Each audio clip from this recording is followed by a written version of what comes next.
Another question they can ask us related to a midpoint is finding the endpoint. So what if this is my point A, that's my point M, and I need to find the other endpoint.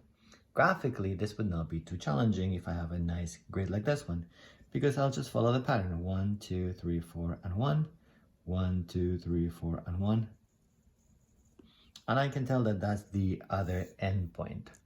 However, if I don't have a nice grid, the points are further apart, or I have decimals, etc., I need to find some sort of a formula to get this done algebraically.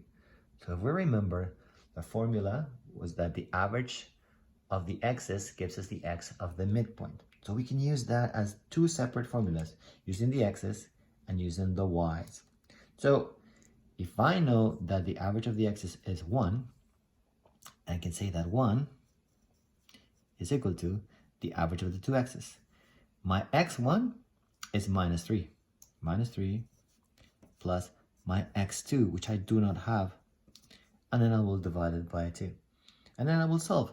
I need to multiply both sides by 2, which gives me 2 is equal to minus 3 plus x squared.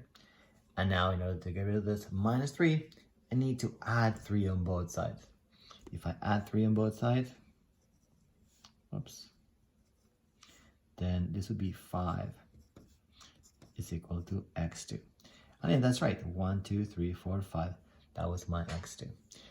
Now my y was minus 1.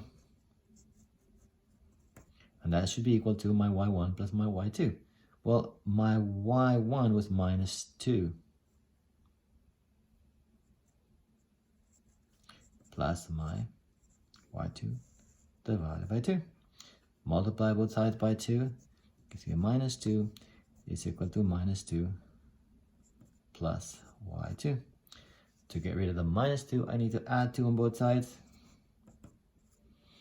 And that gives me 0 is equal to y2. And that's exactly what we found, that the y coordinate for that other endpoint was 0. So my other point was 5 and 0. And that was our missing endpoint.